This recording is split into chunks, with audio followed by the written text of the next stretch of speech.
Thank you.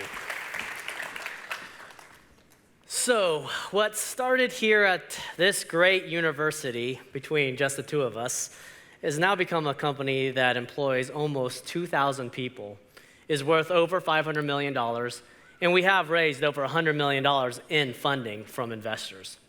We're going to share with you all today what we feel is most responsible for the success of the Tiff's Treats brand, and that is luck. Pure luck. That's right. If it weren't for some lucky breaks, we wouldn't be standing on this stage right now. But the trick is, you have to still be in business when those lucky breaks come along. You have to survive wave after wave of hardship, misfortune, and loss. You have to persevere long enough to get lucky. When we first started, we were just 19-year-old sophomores going to school during the day, delivering warm cookies at night out of my Hyde Park apartment. By the time we graduated, we were sharing kitchen space with a struggling baked potato shop right here on the drag in the old Scientology building. When we first graduated, we weren't making anywhere near enough money to pay ourselves or to grow the business. But we felt there was something special about to happen with the brand, and we wanted to be a part of that. We also, of course, knew that on-demand, bake-to-order, warm cookie delivery, it didn't exist when we first started. We'll share some of our early hardships and go over with you all that in the beginning there's just a lot of hardships and a lot of loss. That's right, a lot of loss. So we lost money. The first year after we graduated, we were working 100-hour weeks. And at the end of the year, we had our books done, and we had lost $13,000. We used to dream of ways that we could have spent $13,000 and maybe had a little more fun, like driving down the road with the window down and just throwing dollar bills out as we went. But instead, we had spent it working the most grueling year of our lives, not paying ourselves a dime, and owing $13,000 at the end of it. We had no business staying open. My personal checking account was regularly under $50, and I had no savings. But still, we kept going with nothing more than a feeling that this was going to work. We lost our shared kitchen space. Just as we felt like we were maybe getting our feet under us, the owners of the baked potato shop, they sat us down to tell us that they're going out of business. They literally moved out overnight. So the next day, Tiff and we went to the landlords to see if maybe they would rent out the entire space out to just us. After much pleading, they agreed to do so, but only on a month-to-month basis. They said at some point they're going to want to have the entire space back for themselves. We did, however, convince them to give us 45-day notice before they wanted their space back. So we didn't know if we were going to be able to stay for 6 months, a year, or longer, but at that point, we were just ecstatic that the business was going to survive another 45 days at least. Not having the security of a long-term lease definitely kept me up at night, as did the stress of not knowing the viability of the business if and when that 45-day notice would come. We lost our shit. So now that the kitchen space was all ours, we went about making it our own. We painted a hand-painted sign with our name on it, and we installed a walk-up window so customers could come up and order cookies. And then came the flood. On this particular day, it was actually a mild tornado. And what we didn't know was that the plumbing in the building was installed incorrectly. And when the water rose too high outside, the sewage system started working in reverse and coming up the floor drains inside. Imagine a fountain of water spewing out of every floor drain in the kitchen. And when I say water, it also means sewage. It was so intense that at a certain point, I turned a bucket over, sat on it, and it whisked me away. We ran around the kitchen trying to turn off the ovens before the water reached the outlets, and we called all the customers to let them know, your cookies are not coming. Finally, the storm passed, and we spent the rest of the day just mopping the water out of the space, and we even had a customer come up and try to order cookies as we were mopping water out. And then we spent the next few weeks just cleaning and sanitizing and tossing everything that got wet and dirty. We lost our name. So one day I checked the mail, come back to the store. We registered a trademark, apparently, for our name at the time, which was Tiffany's Treats. And that caught the attention of the legal team over at Tiffany and Company, the famous jewelry brand. They wanted us to stop using our name, Tiffany's Treats, or any form of it. They were claiming trademark dilution, which basically just meant that they felt their brand was so famous that it didn't matter what industry we were in. As long as there's another brand using a name that was similar, they didn't want to have anything to do with it. So we knew that we had to do something about that. Every law firm wanted to fight this case because at that time, in order to win a trademark dilution case, Tiffany and Company would have had to prove actual monetary damages, which would have been next to impossible. It was a dilemma for us. We could have decided, we had to decide whether to fight for what we thought was legally all right, or just figure out a way to keep the business going another day. So we hired a law firm. It was a trademark law firm downtown, and we knew about them because they ordered cookies from us nonstop.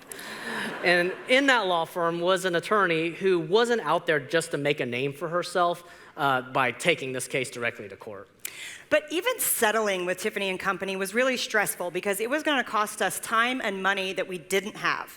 But still, we fought to shorten the name to Tiff's Treats and eventually came to an agreement with them that we could do just that, after spending about $20,000 of borrowed money on legal fees.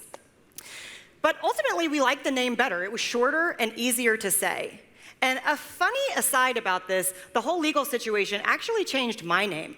So before this, almost everybody called me Tiffany, and just a handful of very close friends would refer to me as Tiff. And these days, I still introduce myself as Tiffany, but almost nobody calls me that anymore.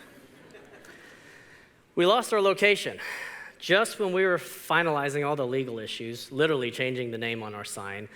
The landlords, they said they gave us our 45-day notice to vacate.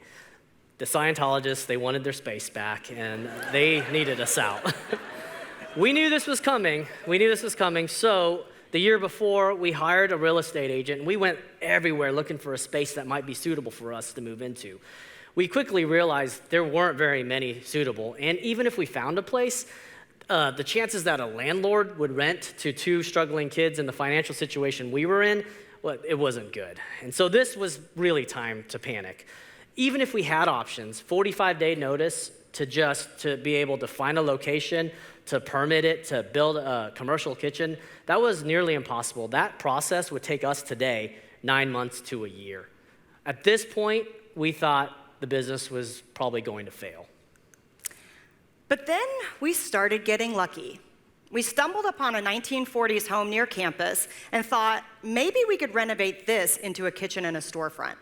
We knew we would need help leasing this space, and we were introduced to one of our first mentors named Mike Joyce through the landlord of a failed 6th Street walk-up location we had had. He eventually got this landlord to agree to rent to us, even though our financial state did not support that at all. And in another weird lucky break, we had just signed a $100,000 line of credit from the bank, which in those days they were giving out with nothing more than a signature backing it. So with that money, we had what we needed to be able to turn this into a store. So our next challenge was to actually turn a house into a commercial kitchen, which meant that we would need to go through permitting. So we sat down and drew out by hand what we wanted to do with the space, and then we rolled up our little elementary school-style project drawings and marched down to the city of Austin to get ourselves a permit. Another stroke of unbelievable luck. For whatever reason that day, the people working in the city of Austin permitting department, they took this drawing. This is the actual drawing that we submitted for permits. And they took me and they walked me through every single department, stamping it for approval, basically giving us a building permit in 1 day. This process would take 4 to 8 months today.